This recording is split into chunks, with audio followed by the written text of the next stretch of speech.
being good looking doesn't just happen. Like, it's built. Keep making your excuses. It only hurts you. No one's coming to give you a handout. No one's going to come pull you out from the depths. You are the only person that is going to change your outcome. If you have a problem with me, call me.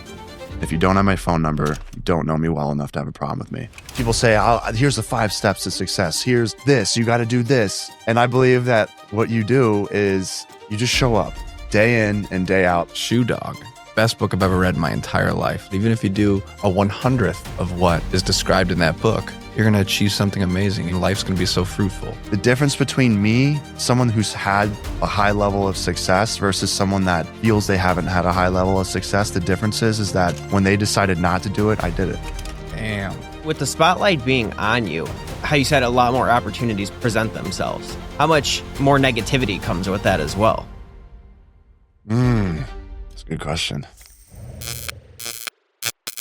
Welcome to Cold Tub Talks. Today's guest is Clayton Echard. He is a TV and Netflix celeb. He was the lead on The Bachelor. He was a contestant on The Bachelorette, and he was on The Perfect Match. Yes. He didn't find his perfect match, but we'll get there. Within myself. Yes. There you go. I like that perspective. Yeah. He's done it all. Yeah. You've also killed it in solar sales. You're in real estate now. Yeah. He's got a beautiful home out in Arizona. Yeah. Doing Life is big things good. in life. Yeah, man. So I'll kick off with this. Does the fame equal success? It's all in the way that you find success or interpret it. Okay. So I know that people can look at my life and they could say, oh my gosh, like he's had it so hard that he was a hated bachelor. Like he had these scandals go on in his life. Like honestly, biggest regret of his life. It has to be. And there were points at which I felt that way. But then there was that shift. It was, well, okay, people can see it in this light and say that I don't have like that. This is a terrible experience. If I could press the rewind button, I would. And I felt that way. But then there became this point of, I can also choose to see this all as a test of resilience. And I can see this as a means to grow and become a better version of myself. And so the second that I started searching for the silver lining, the positive amongst the negative, that was when I started to take life and say, hey, like this is a blessing. So what is success? I mean, for some people, they're going to say it's the amount of money that you have in your bank account. Yeah. I think that's a certain measure. Like that doesn't hurt to have. But success to me is just growth. For sure. So it can be however that is. And for me, a lot of this was I needed to grow up. I lacked emotional maturity. I grew up in an area for 28 years of my life. I mean, my environment didn't change. I was in a small town in Missouri. So I thought I knew everything at that point. You're like, and then you get exposed to a whole nother level of life. And you're like, oh my gosh, I was so naive. I knew very little. And I grew up in a household of boys, so we didn't really practice emotional intelligence. We were just physical. And so, yeah, I mean, to me, I think success, the fame, no, I mean, fame is fleeting. Fame is external validation. There's not a lot of substance behind it. Like you could have fame today and it could be gone tomorrow. And and that to me, it's superficial and it's not rich. Like, so fame helps you bring opportunity, but it's nothing. I don't think like fame equates to success. Yeah. I mean, what a long-winded answer, but in a good way. Yeah. Really. I mean, everything I say is long-winded. And kudos to you, man. That's the winner's mindset right there. Like that was the most optimistic answer that could have came out of that. Yeah, I think also too, my brain is going back between like thinking and then freezing. I mean, that is the goal. There's a couple of times where I was like, I'm trying to compose my thought and my brain's like, by the way, he's starting to shiver a little bit. Yeah, I'm like, by the way, we're in a cold tub right now. This is the Cold Tub Talks. Yes. So if we refine success a little more, would you say the followers equal income in a way? The followers equal opportunity because anything I say could bring the next opportunity, right? It's like I have a spotlight on me. So if all of a sudden if I'm in a podcast or if I'm on my stories and I make one little comment about like, yeah, I'm looking to start speaking more to youth on mental health. And I say that as like a side piece. It's not even like the main focus of the story. That all of a sudden can bring someone into my DMs that goes, hey, I work with schools, all throughout the area. Yeah. We'd love to bring you in. And the opportunities So, just kind of come to you. It's like you don't have to expel as much energy. Like I don't have to go door knocking or go call up all these schools. I just say, hey, like I am looking to do this. And then boom, it's like that gets cast out to the universe and it comes back quicker than if I didn't have social media following. Yeah. I'd definitely say that's somewhat of a cheat code. Yeah. I'm kind of laughing in my mind because when you said side piece, I was wondering, did Clayton have a side piece on Perfect Match? How are we defining side piece? I don't know. Like a side piece back at home. I didn't off get the that show? far in my head. Yeah. No, the gosh, Perfect Match was obviously it was a shock. I think with reality television, that's what I enjoy about reality television is it's a shift from the norm. I love being surprised. I love putting myself into challenging situations and unknown and trying to just figure it out as I go. Yeah. And so I go into another TV show and I'm like, oh, it'll be nothing like The Bachelor. But it was because they brought on my ex from the show. Oh, man. Yeah. Which that was the big surprise. And that was for me. I'm like, what am I going into? What can I expect? Okay, there's a bunch of people. I'm used to reality TV stars. Yeah. And then boom, Saw X that. from That the was past. big. And you're like, okay, like this is going to be more challenging than I thought. Yeah. And it was. Yeah. Yeah. Yeah. With the spotlight being on you, how you said a lot more opportunities present themselves. How much more negativity comes with that as well? I mean, 1,000-fold. But again, like, Because you did mention scandals. Like I haven't looked into it, but you did mention there was yeah, I've things had a like cheese scandals and scandal. I've other had things. a paternity scandal, which damn. both were proven false. The cheating scandal was proven false within 24 hours. That was an easy one to beat. The paternity scandal, for whatever reason, I mean, the courts move slow, and so that took way longer. I actually just came from San Francisco to support one of the other victims because I'm the fourth victim that we're aware of that this woman has done this to. She's a serial offender. She's now facing 7 felony charges.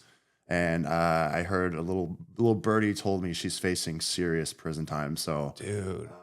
I mean, almost 10 rightfully times, so. 10 right? times as much as what I would have thought. So she's going to probably be locked away for a long time, which was great to hear. Yeah. We got past the point of like giving her an out and giving her grace. She continues to double, triple down and try to torture people. And so it's like, hey, all right, well, guess what? You're going to be in a box for a long time here in a couple months. So, but yeah, like that's not something you want to go through. I mean, one false accusation a lifetime's enough. I went through 2 and I went through 2 in 2 years. Haven't had any since because now I'm like, hey, at least if I go through a third one, I'm like, I joke. I'm like, hopefully you all will be like, let's give him some grace. Let's wait until he says something first. Let's just go ahead and say he's probably innocent until he says otherwise. Because I'm like, one thing is I'm very transparent, very honest. Even with this paternity scandal, I'm like, people know way too much about my sex life. I was like, look, I have to be able to let people know the truth. And so I was like, I'm going to get down to I started telling them like, this is exactly what happened. I walked them through like that night. Sexually what happened. People are like, whoa. I was like, Mom, plug the ears, Mom. Like, this is how I clear my name. I got to let people know what happened. You gotta stay credible. Yeah. So there's a ton of negativity, but if you go searching for it, you'll find it. Of course. And at first it was like every negative comment was, would equate to like 50 positive comments. Okay. But then I got my brain to switch to look at it like, hey, no, don't put that much weight in those negative comments. 50 to 1, like you should put more weight into the positive. Yeah. So again, it's a choice. That's a great point. We had another guest on. I won't name him, but he's kind of a newer influencer, and he's having a hard time with the negative comments. Even though the positive outweigh the negative, the negative really sit in his subconscious mind. It kind of fucks him up. Yeah, I think because you're searching for an understanding. Okay. And it depends what your background is. I grew up a people pleaser. And so I was always looking for when I saw someone that said they hated me, I'm like, okay, why? Is there something I can do to get you to not hate me? Yeah. And I've realized that the answer is likely not because they're projecting. Most times that negativity comes from a place of projection or jealousy. I can't say all the time, but I would say probably close to 99% of the time that's what it is. And those people will never admit it, by the way. If you call them out on it, they'll be like, oh my gosh, get over yourself. Yeah. But it's like, no, the reality is like, you don't know me because a quote that I love that I heard from the actor that plays Spider-Man, that he was regurgitating it from someone else. But he said, if you have a problem with me, call me. If you don't have my phone number, you don't know me well enough to have a problem with me. Yeah. That's when it switched in my head. That's a And good that was point, when I yeah. stopped caring about strangers' opinions because I was like, that is so true. If you don't have my phone number, then you have no idea who I am. Yeah. And you've seen something online or you've heard something or you watched the show. Yeah. if you think you know me after watching a reality TV show, Yeah. well, you got more problems. Yeah. For your own self, your discernment, your judgment, needs to be reflected upon. That ties into directly what I wanted to ask you was how much of those TV shows, you've been on The Bachelor, Perfect Match, Bachelorette, how much of that is actually you get to be you versus how much of the show wants you to put on a persona to bring in the views and have all these conflicts with other people's to make the show more intriguing? Yeah. Reality TV. Yeah, Right. so it's more real than people think. So I've gotten to the easiest way to explain it is if I went by percentage real to fake or real to fabricated.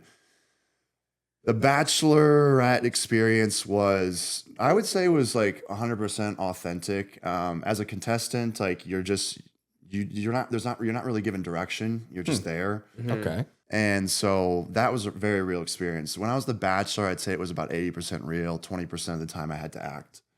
And acting was like, there was points where I had to act more upset than what I was. When there's drama going on, I had to act like I cared when I didn't. Sure.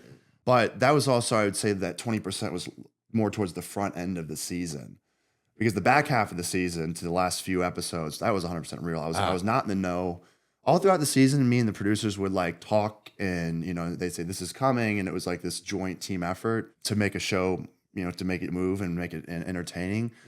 At the end of the show, I was left in the dark. That's where they pulled the rug out from under me. And it was like, oh, hey, you thought that we were your friends. We're not. We're still producers. And not like that they fed me to the wolves, but they kind of did. I mean, Okay.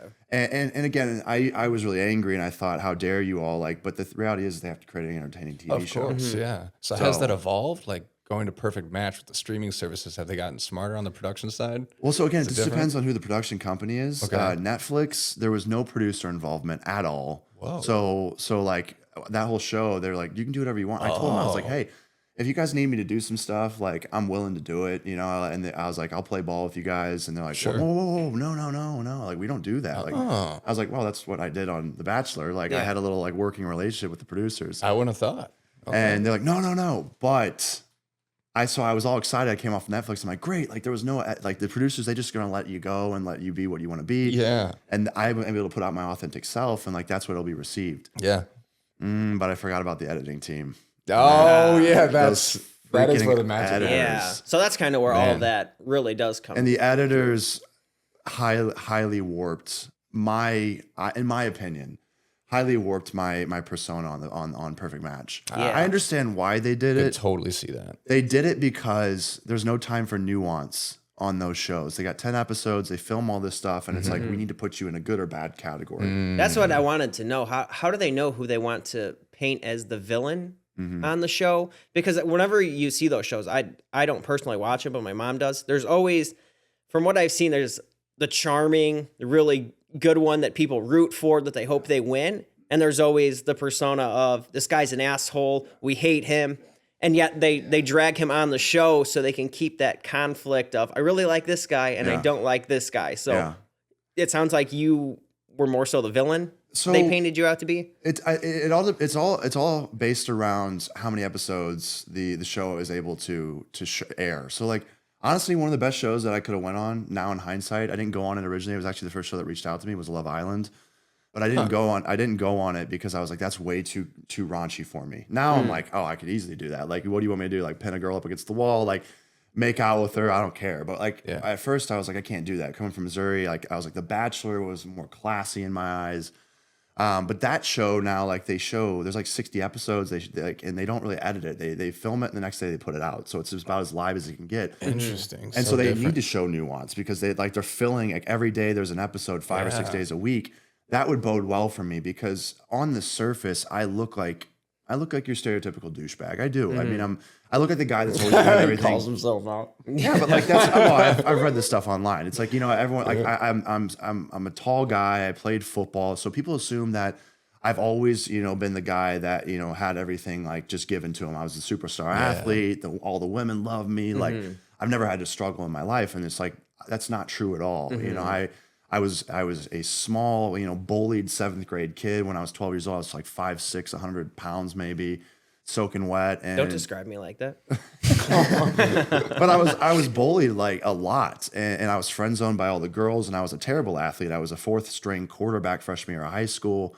And so, I show people pictures of me and they're like, that's not you. I'm like, yes, it is. And so, I get it because like reality television, like, hey, we don't have time to show nuance. So like, it's really easy to point, just to push me as the asshole, the douchebag, the guy that like, every girl in high school can be like, that was the guy that was so cocky because he looks like it. He looks like the guy that was full of himself. And I'm like, but I'm the guy that was like bullied, kicked in the corner. So that's why I'm always making sure that I don't come across that way and I stay humble. Because I used to be treated, it's crazy how people will treat you differently once you put mass on your body and size. Like I was so disrespected when I was smaller, which pisses me off. I hate when people, treat you differently based on like your stature. And so all of a sudden I got big and it's like now people like, they were like giving me a different level of respect. And I'm like, why? And so that still agitates me. I'm like, because now all of a sudden I'm worth your time. Now all of a sudden you want to give me respect. Like I still was when I was that 5'7" guy, and you like overlook me. Why? That's bullshit. Like maybe it's fear that guys now like they won't press me, so they'll like kiss my ass or whatever. But I'm like, I just hate that. I hate that shit. So I've kept that with me.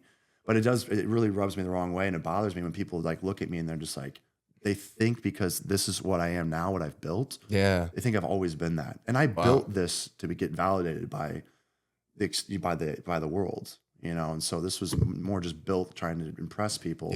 I'm now proud of what I've built. Hell yeah, I was gonna say kudos to you. Yeah, you deserve credit. Thank you. So one last thing before we transition out, because I'm curious now. First of all, he's stacked, isn't he? Look at his traps and shoulders over there. That's why I sound like this. Not right. I was gonna get in deeper, but I really also it's almost gonna overflow, and I just want to show the traps off. That's what it was. Right. Well, they're showing. When it comes to the contestants that they show, are a lot of the people like fake fit, I guess you could call it? Is there a lot of plastic surgery? Do people really take care of themselves? Because everyone looks like they're dressed to the nines, the makeup's flawless. Like everyone looks so good on the shows, and I think there's a reason for that, obviously. But come off that way, or are they truly behind the scenes like, hey, this person? To the guys, like speaking to the guys, these dudes are like, they take care of their bodies. I mean, awesome. They are hypersensitive to the way they look. I mean, they have skincare routines. I didn't have skincare routine like up until recently, because even on the last show, I went on the perfect match, and I was self-conscious because I got there and these guys had flawless skin. I had all this, like I get breakouts on my neck. I just have ingrown hairs on my neck. It's like my neck is really sensitive. Okay. And so I show up on the show and I'm like, oh my gosh, like I look like this stands out like a sore thumb because their skin's all flawless and I have all these red marks on my neck, and I was really self-conscious about it. And there was at one point where like a girl comes into the house and I'm trying to talk to her, and I see her, she keeps looking at my neck, and I just lost my confidence. It's like, because I'm competing against these flawless individuals. But these guys are just like, they take the extra 5 minutes to do the skincare routine. They take care of their bodies. They eat healthy.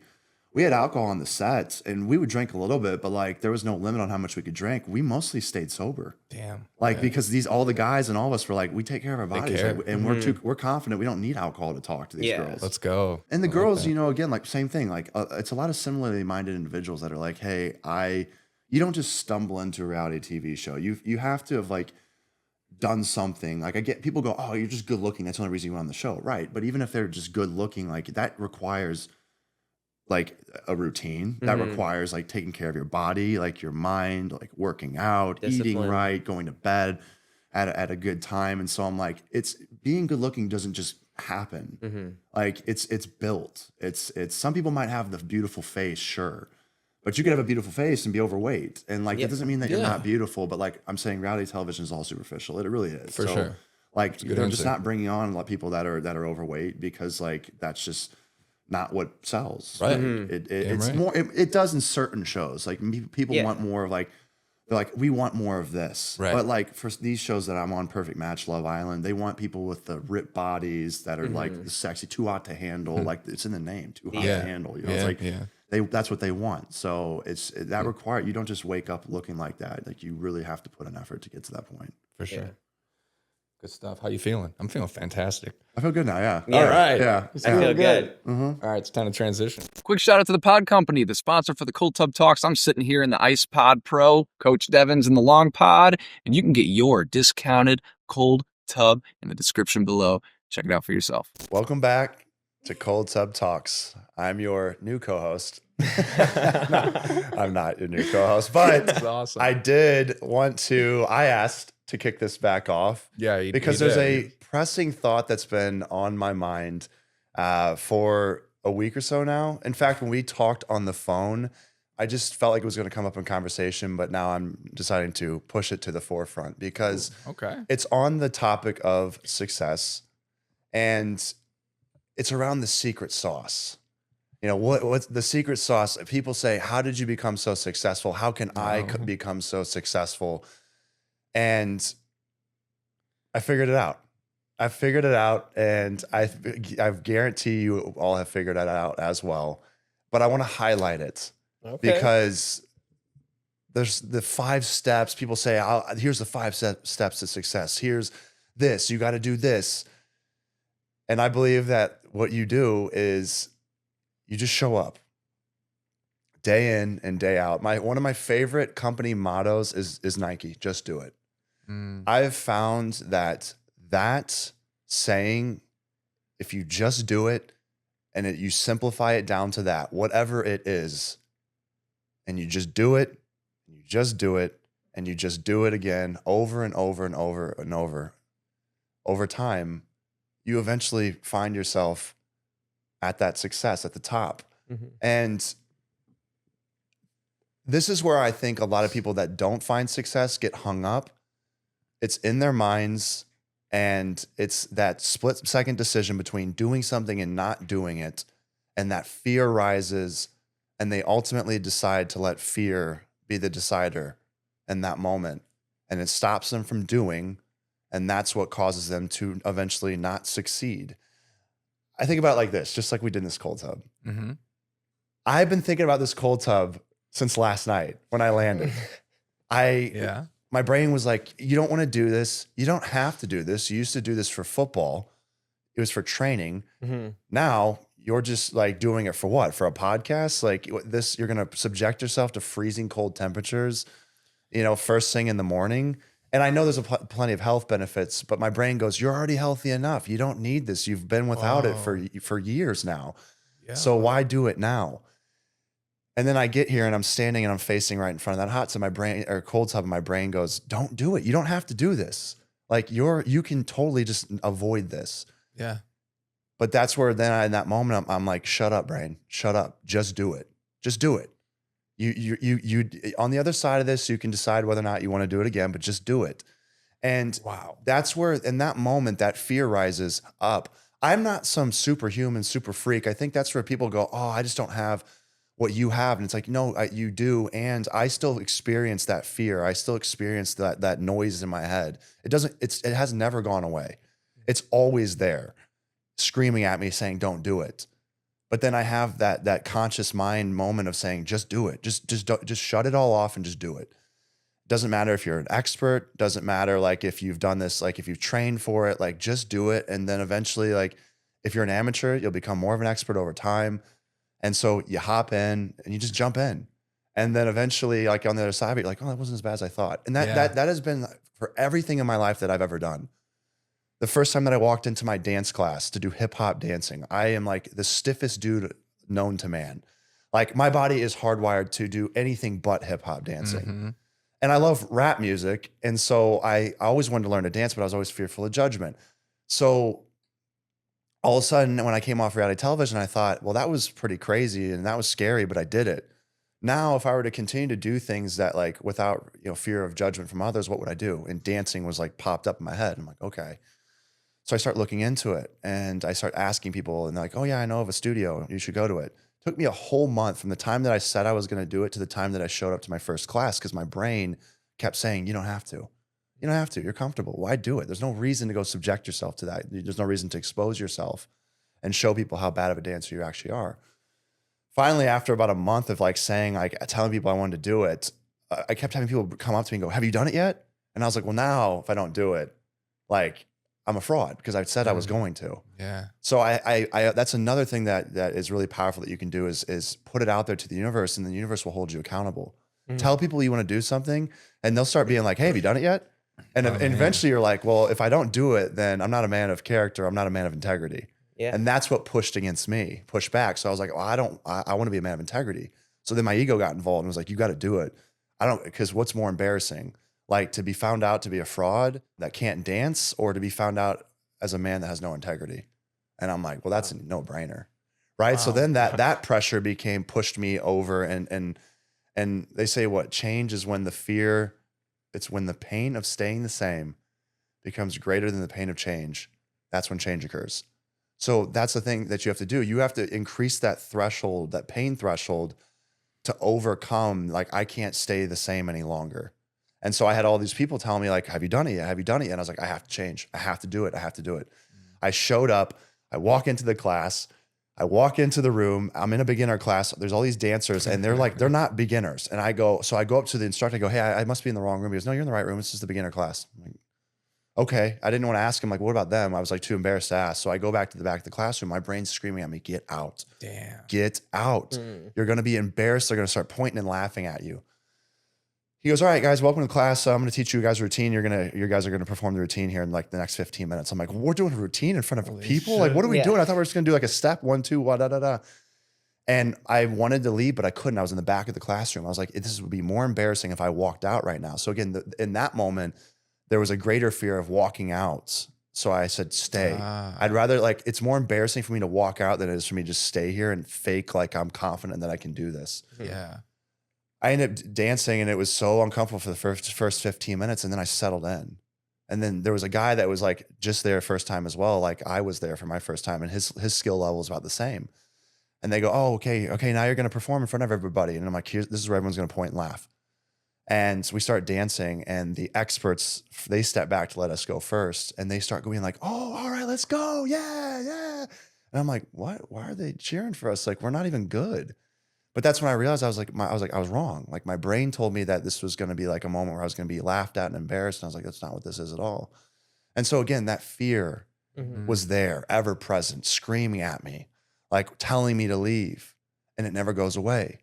The difference between me, someone who's had a high level of success, versus someone that feels they haven't had a high level of success, the difference is that when they decided not to do it, I did it. Yeah. That's it. Damn. What an opener. Let's wrap it up. That's awesome. That's what I wanted to share. Because why I'm sharing is because I really believe we all possess this within us. Yeah. Because all the time, I'll have people come up to me and they go, well, if I had your size, stop. Stop making an excuse. Stop. That's an excuse. You saying if I had your size. You don't have to have my size. You don't have to go be an NFL athlete like what I briefly did. You don't have to go be a reality TV star. That in itself, when you make that comment, well, if I had this, well, you don't. And that's fine. You don't need it. Because guess what? I could go here and say to a musician, well, if I had your voice. Yeah. Right? But I don't. And that's fine. Because what you're doing is the second that you say, well, if I had this, you're basically stating, well, I don't, and therefore I'm meant to fail. And it's like, no, you just haven't found the thing that you could be like really, really great at. Yeah. Like if I could say this to some, if I had your brains, because I don't have the biggest brains. So like I've said that before. Well, if I had your memory, okay, well, I don't. So what are you going to do about it? You're going to just keep saying, well, I don't have this? No, I'm going to go find something that I'm really good at. Yeah. And it's trial and error. I actually tried to sing recently. I tried because I online, I saw a video. It's like anyone can sing. And I was like, anybody? Yeah. I was like, what's I'm with you. We live in an excuse-based world nowadays where if you're not successful or you see someone else succeed, as you mentioned, you'd rather hate on them. And you give yourself an excuse and an out to feel that it's okay that you're not successful, to where, well, if I had his good looks, or if I had his height, or if I had his size, if I had his voice, if I had his brain, I could be successful too. But you don't. I'm not the same as you. He's not the same as me. But we all can possess the same determination and ambition to reach our goals. Yes. No matter what. Yes. It's just you got to do the damn work to get to the top of the pyramid where you want to be. And that is one of the reasons many people don't become successful, because they don't embrace what they have. Yes. They're always Because looking for the thing that they don't have. Therefore, they don't persevere and take advantage of what is within them to do what you said. You've put time into your career and your life. Now it's time your body reflected that same standard. At InstaShred, we coach busy men through bespoke online programs to improve their appearance, performance, and health. To get started, just click the link in the description, head to instashred.com, and book your free call. there is this fear of judgment that just paralyzes so many people. And there's this also, we have to understand what we're up against. We're up against biology, we're up against evolution. There was a point back in the day when tribes were the norm, and you were a part of a tribe, and that was your survival means. And in order to be accepted by the tribe, you had to be seen as you had to basically fit in. And because if you stood out, if you were different from the tribe, like they were going to be like, oh, like why we're not going to bring you into our community, like you don't fit here. And so that was essential for survival, that there had to be some type of like resemblance or just, that's not what I'm looking for, but like you had to have that something that people could attach to, and their subconscious could go, hey, like he's not a threat, he's one of us. Yeah. Well, we are no longer in that time. We are now in a time where you can be completely different and you don't need a tribe to survive. In fact, now we are actually rewarded for our uniqueness. You see that in the biggest content creators. Yeah. What separates them is they do what most people won't. And some of them go to the extremes, like I think of the Paul brothers, they pop up in my head, but they've done some extreme things, but they've also done a lot of things that most people will never do or just won't choose to do. It's not that they couldn't do it. The Paul brothers just said like, well, I'll do it, and of course they push the boundaries, and sometimes they went a little too far. But I mean, I look at them now and it's like Jake Paul. I mean, I commend the guy. It's like he gets into boxing and everyone's like, he can't box, and he just keeps going. Yeah. And then he starts, all of a sudden he builds this persona around him, and people are like, well, he's not gonna fight in real boxers.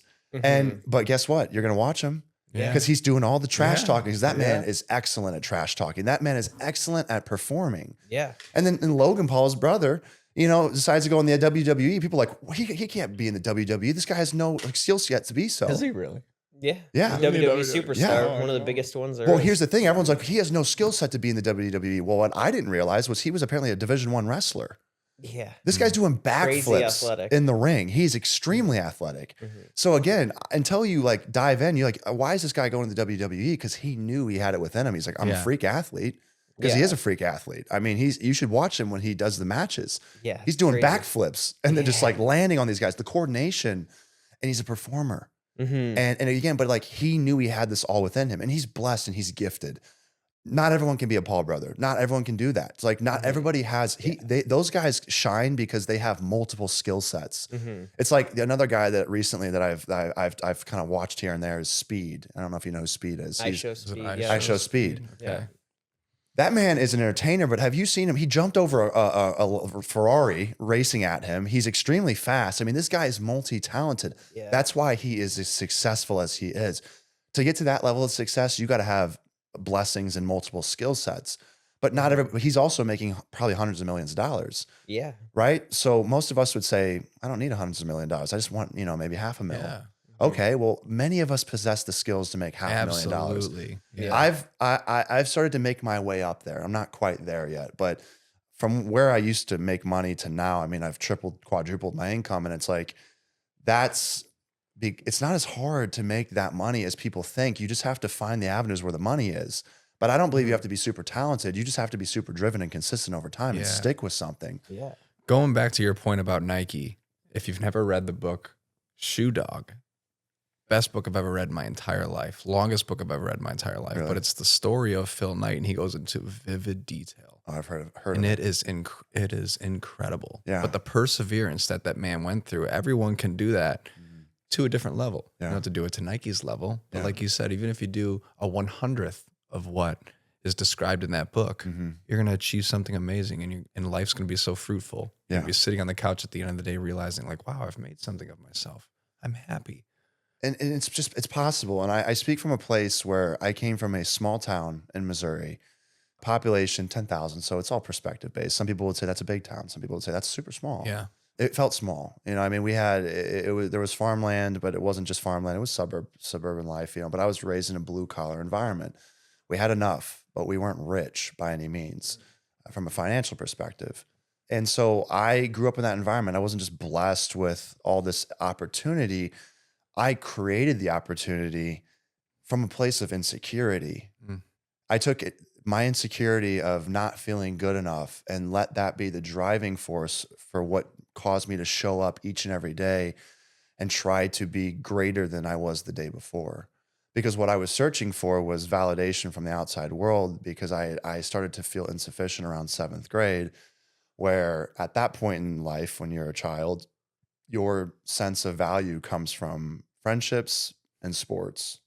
And maybe if you play a musical instrument, maybe it's like band, maybe it's your grades, but for most, kids in my town, it was like friendships, relationships with like with the opposite sex or same sex, whatever, you're into, and then sports.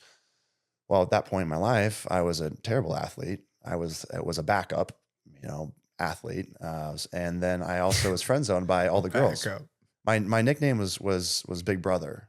I hated it. That's what all the girls that I liked called me, Big Brother. So I gotta see a picture of you then. I'll show you. I was a tiny little kid. Again, I'm not what I am today. And so this is where a lot of times, again, people's egos, they look at me as what I am. Yeah. And they go, yeah, he was given everything. Yeah, no, he's not like me. They say that because that's the way that they can instantly diminish the threat within their own mind. Because the reality is if I were to convince you and prove to you that I was no different than you were in 7th grade, and then you see my success and then you see your success and you feel threatened again, like if you go, hey, I'm happy with where I'm at, great. Because I'm not saying that what I've done is more successful. Again, success to me is just a matter of like, what's the measurement? Yeah. It's subjective. It's subjective. Yeah. So I'm never going to tell somebody like, oh, I've done way more than you. No, I've just done certain things. Yep. But if you want my level, like if you want the things that I've created, well, then you have to go, could I achieve them? And that's where people's egos go, no, because you don't look like him. Okay, but if I start breaking it down and I show you a picture of me in 7th grade and I show that I was bullied, I show that I was 5'7", 110 pounds, and I show you that, and then you go, well, that's how I was back then. Oh, well but then you got all this size, right? But how do you think I got it? Like, I didn't just wake up one day and say, I want to put on 50 pounds of muscle. Please, can I put on 50 pounds of muscle, God? No, it's like, that was 2 hours in the gym for multiple years. Again, because going back to not feeling good enough, I made a decision around 7th grade when I started not feeling good enough. I said, okay, well, girls see me as Big Brother and I'm a terrible athlete. So what can I do in order to be seen as more in the eyes of women and of my male peers and my coaches? And I was like, let's get big. If I get more muscular, like that'll be good because I'll get bigger, stronger, faster for football. And then like I'll be like, girls will like me because I'm more muscular. So I was like, oh, knock out 2 birds with 1 stone. Yeah. So I did. So I was religious in the gym, just like, I mean, you could ask my friends back in high school, nobody worked harder than me in the gym, like very few people. And I built up this, all of a sudden this muscle. And then I just kept going and going and going. And then I realized, I was like, wow, I was never the most talented person on the football field. I was the hardest worker. And I was like, that hard work beats talent when talent doesn't work hard. Yeah. So I pushed it. So do you get the opposite now? Do people look at you and assume you have it all because you're fit? You got the frosted tips and you're in shape and you seem like you have it going for you. So there was a point at which, up until I'd say relatively recently, where I was trying to convince people that I'm not what you think I am. But I've realized that you're trying to prove that. Yes, because I was trying Using to prove energy. it, trying to prove it to so that I could get them to go, okay, maybe you are like me, right? Okay, so maybe I can achieve like you. Right. That's what I'm trying to get you to see. For sure. You mean well. But what I've realized is like, I don't need to go out of my way to spin my wheels to try to convince people that aren't willing to be convinced. All I need to do is show up as myself. And then the people that are willing to listen, then if they let their walls down and let their ego, go, rest, and they're willing to open up their ears and go, hey, so were you always like this? Like, no, really? Okay. And then they're like, okay, this person's now receptive. Mm. And then I share my story. So I've shifted where it's like, instead of trying to prove to the naysayers that I'm just like them or just was like them, I'm like, forget it. If you're not going to listen to me, I'm not expending my energy towards Mm. you.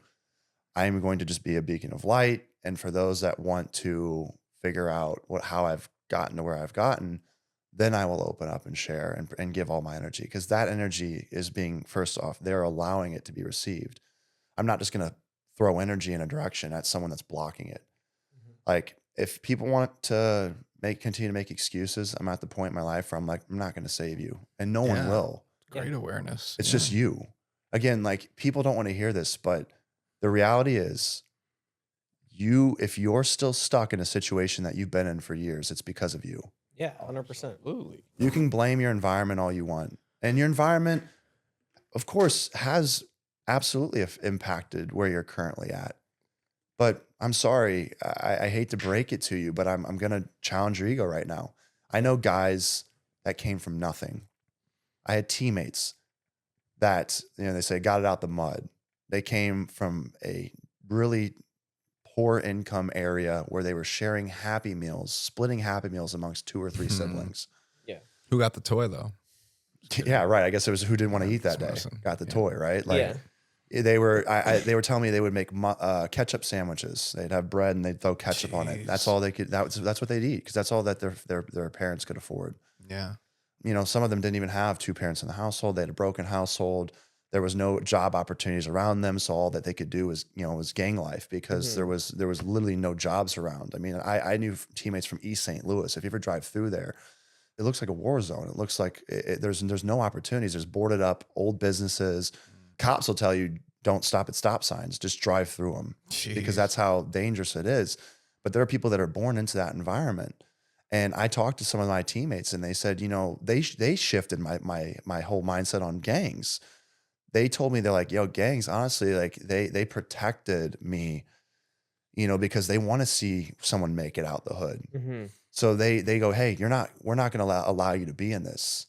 And so even if they were seen with the other gang, they were known to be the athletes. So the other gang would still like protect them as well. It wasn't like, oh, you're hanging with this gang, so you're an enemy. It's like, no, this is our star athlete. We want you to get out. Yeah. And so it was a brotherhood. And so it's rooted in, there's this brotherhood, and some of those guys come from broken households where they don't have parents, so they have their family through the gang. And yeah, there is a violent aspect, but that's how they also make their money. And then, one of the guys told me one day, he goes, why would you want to be a school teacher? He's like, this is the thing. When I was a young kid, and all of a sudden I'm seeing a school teacher drive a Corolla, and then I see a drug dealer driving a brand new Mercedes Benz. When you're a young kid, you see the flashy, shiny car, and you're like, I want that. Yeah. And then you grow up around it, and you're like, oh, it's not that scary to deal drugs, right? If you're seeing it every day. And the gang life just becomes normal, right? The shootings and drive-bys, like it, and I'm not saying they happen all the time, but like that becomes normal. But if you take someone from, white picket fence neighborhood, you throw them in that environment, they're going to be like, I can't do this. They're going to find anything they can do to get out. Right, for sure. But when you're raised in it, it becomes the norm and you're comfortable with it. But I had friends and teammates that came from that. We're talking about the most dangerous, violent, like places that had little to no opportunity. And now they've made it to the NFL. They're multimillionaires. And somebody's out there is going to make an excuse and say, well, yeah, well, if I had their level of, or their skill set. No, Yeah. you don't get to the NFL with just a skill set. Yeah. You get there with a skill set plus a mindset plus hard work. You can't get to the NFL unless you have some like hard work ingrained within you. I've seen guys make it all the way to D1 football with just based off of a skill set with no work ethic, but they usually they don't end up starting college and they fall off. Mm-hmm. To start in Division I football, you have to have a work ethic, and it has to be at the top.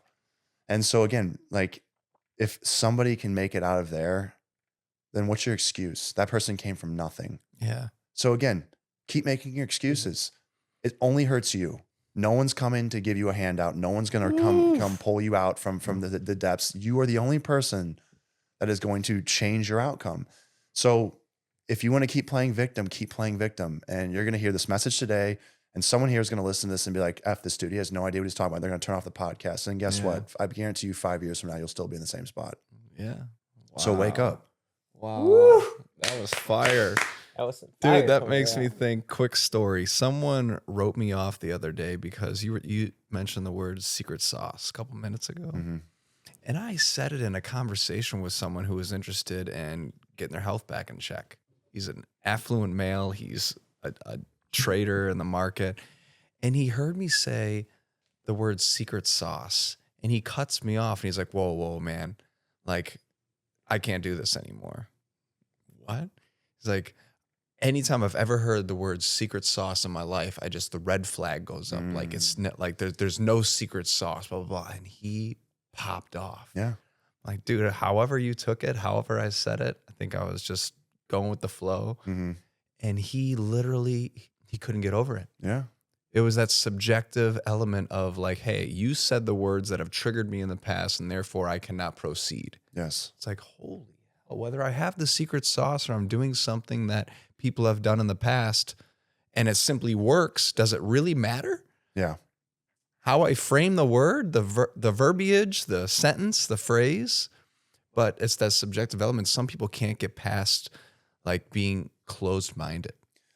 Well, and I think it goes along with a lot of what you were just saying is people are so stuck in their own ways. And you bring up a really, really, really great point to highlight. The words matter. And yes, he likely had people take advantage of him in the past, other trainers that said, I got the secret sauce. So now he has a negative connotation attached to those two words. And because of that, the second that now that he hears that, he's like, well, the last 4 times I've heard the secret sauce, I wasted my money. The guy took advantage of me, took my money and ran, and I didn't see results. So now he's got his walls up. And the second that's said, it's like he has a fight or flight response. And that's unfortunate because, yes, his past now has caused that to be like, that's a trigger word. And that's where, though, too, like, that's not your fault for saying it. See, here's the thing is sounds like you like said, hey, look, I'm sorry. I'm sorry, that was triggering. And that's, that's just a word that I use because you don't have a negative connotation attached to that. Right. He does. Right. This is where it ties into positive self-talk and how important the words that we allow to exist and even come out of our mouths. People don't realize how much of a difference it makes. When I even recently met with somebody, they're a therapist, and I love therapy. I've done multiple different therapies. I've done cognitive behavioral therapy, which is typically like the most common one people do. I've done EMDR, which is the eye movement desensitization. I forget what the R stands for.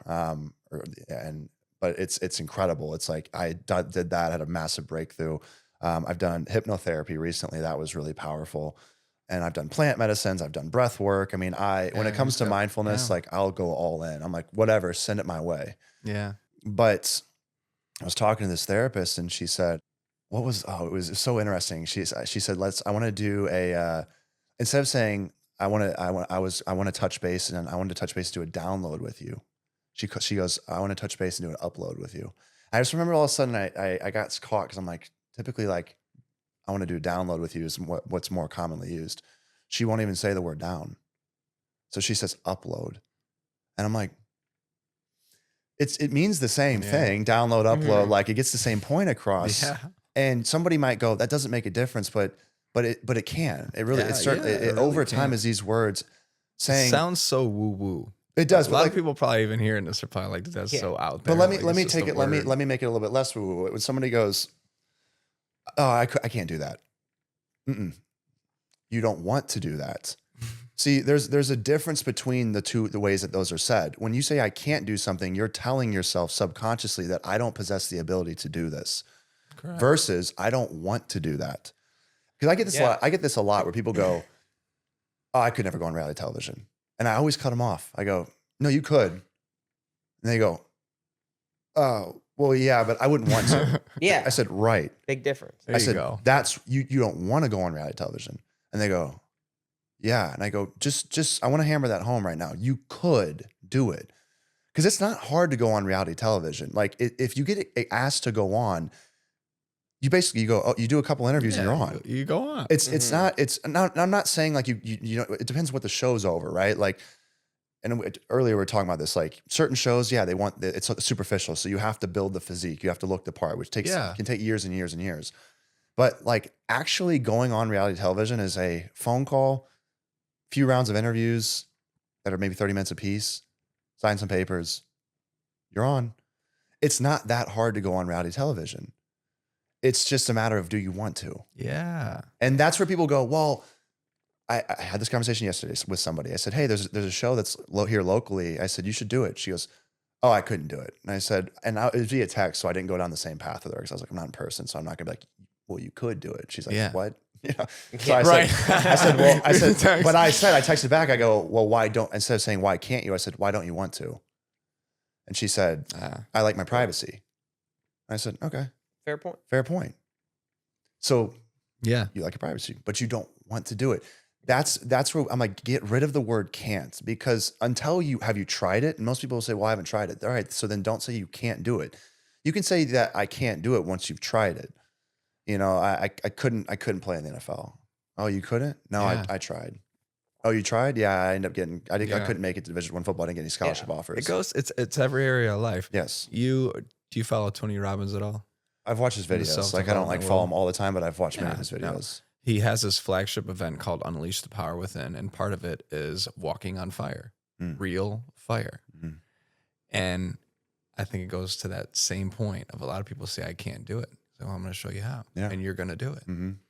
He's got this routine, this process you go through, but people walk on real fucking fire, and 90% of people don't get burned. Yeah. Because he puts them in that state of mind, and they fucking do it. Yeah. Because you can do it. It's just whether you want to or not. Yes. And he doesn't make you. You don't have to. Yes. You don't have to walk on fire, but if everyone else is walking on fire today, chances are you're going to feel encouraged to do it. And guess what? You're going to be able to do it. Yeah.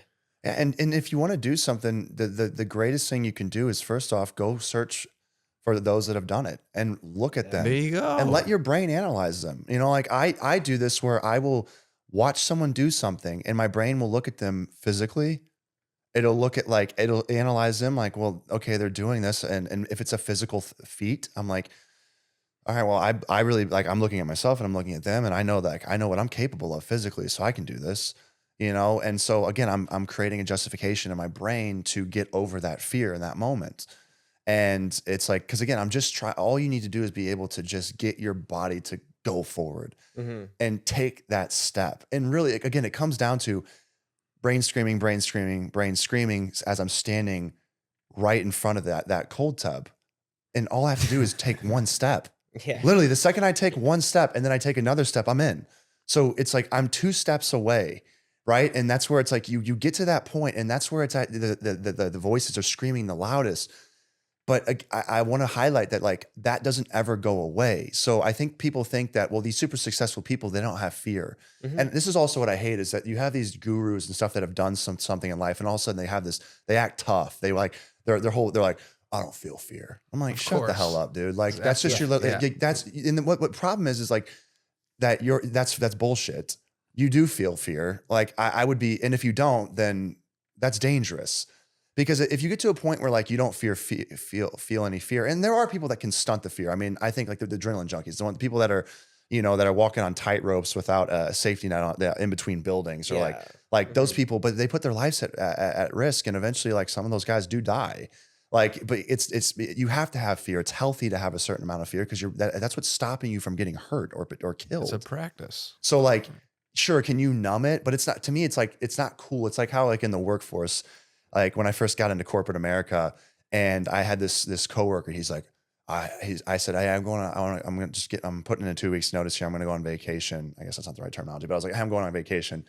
And he's like, oh, really? He goes, you know, last time I took a vacation was? I said, when? He goes, 20 years ago. And I looked at him, I go, yeah, well, boastful way. I go, well, that's not going to be me. He's like, that's how hard I work. I go, yeah, I'm all about balance, man. I go, work-life balance. I go, good for you. Yeah. I go, that sounds miserable. Yeah. But there was that mindset. And it was, when I first got into the workforce, there was this mindset of like, I work 70 hours. I'm like, okay, I would love to be able to work 40 hours and make more money. And if I find a way to do that, I'm going to do that, because I don't want to work 70 hours. Like, not like sitting in this job. It's not really my passion. So again, like there's these people out there that they're like these extremes and they think it's cool. And I'm like, no, it's not. Yeah. Like stop selling that bullshit. Like, because you're selling the extreme. Like that's what you need. That's what it takes to get to this level. Yeah. You got to have that. Like, and some of them make it work, but like, I'm trying to think of the guy that he's Mr. Extremist himself and it works for him. He's that military guy. Jocko. Well, he's one of them. Oh. I'm thinking about the guy that, David Goggins. David Goggins. Ah, yeah. Yeah. He's even more But so. But I heard recently that he had said on a podcast, I don't follow the guy. So again, I've seen the extreme stuff, but then someone said recently, I think he said on a podcast that he was like, hey, lifestyle is not for everybody. And this is also, it can be destructive, this mindset. So he basically admitted to be saying like, hey, honestly, this is sometimes detrimental. Yeah. This mindset that I carry. I've put my body has taken a beating, my mind. And so I'm like, great, that's perfect. As long as you're just being honest, because like that mindset works for you, it won't work for most, and it comes at a cost. Yeah. Dude, this is perfect. You're the perfect guest. And I knew that before you came. Otherwise, you wouldn't have taken your time to come here. We wouldn't have invited you. But we're all about creating balance. Yes. We're not trying to have people become the next David Goggins or the next Tony Robbins of the NFL superstar. People want balance in their life. Yes. You can be a high achiever and not be an absolute extremist. You can have the family, you can have the income, you can have the fit body, you can have it all and still live in harmony and balance. Yes. Yeah. Yes. And again, because we're here to proclaim we've done it. You know, I've done it. I used to work in medical device sales and I would work 60 hours a week. You know, I would be in the OR, I'd be on call. My phone would never be on silent. I'd get 3 a.m. calls, I'd get 7 p.m. calls. Take pre-workout, go to the gym, all of a sudden phone call. Now I'm in the OR buzzing, just like I've been there, I've done that. I've been locked into an OR for 12 hours a day, 5 days a week. You know, sometimes working weekends back to back to back. That's fine. If that's what you enjoy doing, do that. That's fine. If you like that level of structure, I can tell you that I now make triple what I make and I am not locked into an OR all day. If that's your passion, great. It wasn't mine. And so it's like, I've been on that side of it. I've found more of a balance. I now make more money and I actually probably work just as much, but like what I consider work is the second I get up and put my feet on the ground, that's work. Yeah. So I used to have people tell me, beautifully said. they say the gym's not work. I said, yeah, it is. It's every bit work. No, it's not. You're just working out for fun. Not really. Like, first off, my physique is what got me on reality television. So it was work. I just was putting the work in before I knew what the work was that was coming. And that's again, a lot of people have this instant gratification. If I do this, I need to have this. And if this doesn't show up, then it was a waste. I always had this mindset that like, stay optimized because you never know what's coming and when it's coming. Yeah. And that's what I love what the saying, luck is when preparation meets opportunity. I believe that's what they say. Yeah. Because some people go, oh, like, well, you were so lucky to be in that situation. Right. Okay, sure. Like I happen to be in the right place at the right time, but then you have to perform. And if you're not ready and you're not competent, then that luck will pass you by. Like those that are lucky are right place, right time, and then had the right mindset and the right skill set to be able to then capture the moment. Prepared. Yeah. And so I always stayed ready. When I got cut from the NFL, I was still in the gym training. And then it was about a year later that the Bachelor, I think, reached out. No, sorry. It was way later than that. I got cut in 2016. And then the Bachelor came around in 2021. So I was still training and staying fit. I was like, I don't know what, but I had in the back of my head, I was like, stay optimized. Yeah. And you never know what's going to come next. It's a freaking practice. So all of a sudden these shows come around. It's like, guess who's already in shape and ready to go? Yeah. Yeah. And dude, that relates to freaking everything in life. Everything. To reference the GOAT again, Tony Robbins, he has one of these, what we just did, the cold plunge, at every one of his homes. Yeah. And it's in ground. And every single day he wakes up and without a thought in his mind, he goes and he dunks in to start his day. And he's gotten to the point and he's explained it to where it's not, the fear is technically there, but the practice is so a part of him that he gets up and without a moment of hesitation, he gets in that tub. He doesn't even allow his mind to try and talk him out of it. Yeah. And that is like so amazing, that ability we have as human beings to create that within us. It's not that he doesn't have the fear. He's just blunted it so well for so long and done it so consistently that he does it every day. Yeah, and so here's the thing. Like, I love, like, this is something that I preach, and why I preach, because again, understand this. I'm a sponge and I'm a regurgitator. And if anyone goes, oh, like, wow, it's incredible you've built this or whatever, you said this, I'm like, understand that I've heard this and from somebody else. I've watched this from somebody else. It's a collective effort. I've gotten here through the collective, through the people that I've passed along the way. And so I'm like, I'm a culmination of all the experiences and the people that have crossed paths with me. So like, I owe that to everybody that I've crossed paths with, which is awesome. Because then I'm like, it also keeps you humble. It always tells your ego, like, hey, ego, understand this. It wasn't just us. It was the collective. So also understand that all these people around you are important. You still need them for continued growth. But what I love is internal, like internal and even external, like self-talk.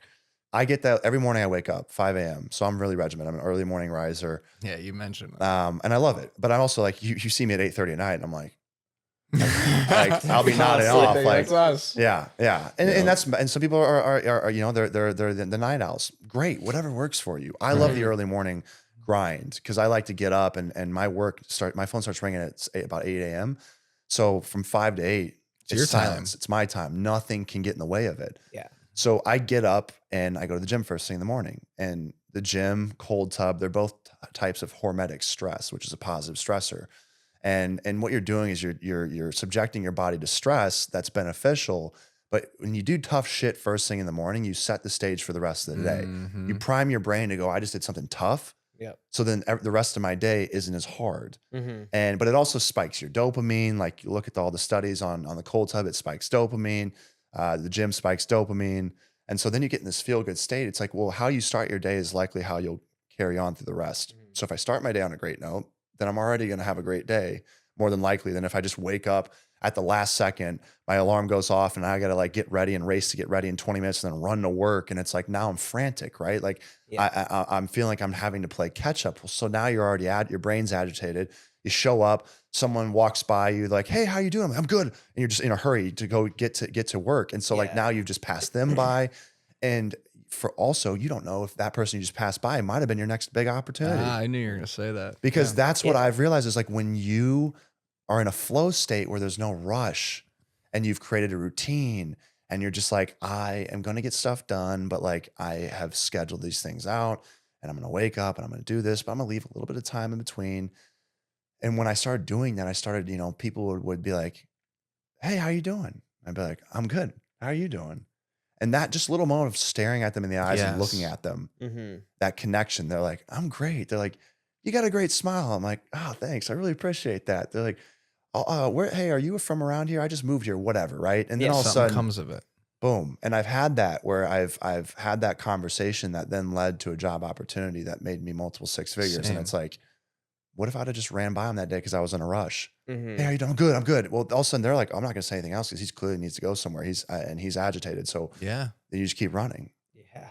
Dude, that is so well said. And it's not even that hard to do.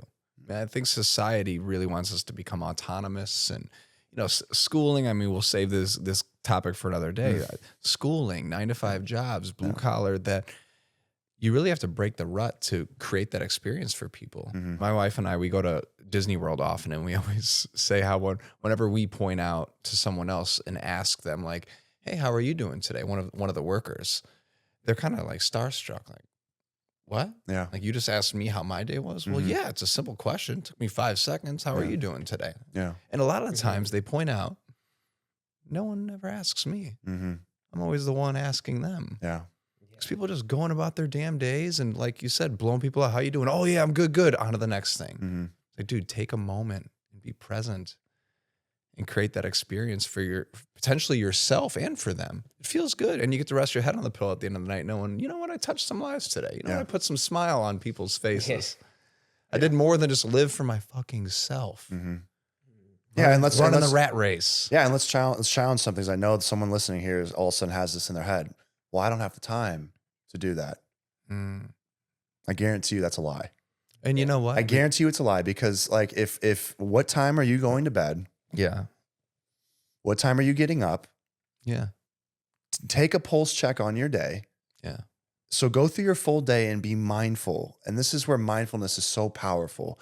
A lot of people just go through life like a zombie. They're glued to their phones. they like all of a sudden their alarm goes, oh, I got to get to work. And like, they never take the time to reflect and go, how am I feeling today? Why am I feeling this way? You know, and diving into that, because if you do, it can be uncomfortable, because you might uncover the fact that like, I don't actually really like this job. And that's why I'm so stressed, is because I'm working in a place that I don't want to be. Yeah. But like most people are just like, well, I got to pay the bills. So like I'm just going to keep working this job. And it's like, right, but you're going to continue to be miserable.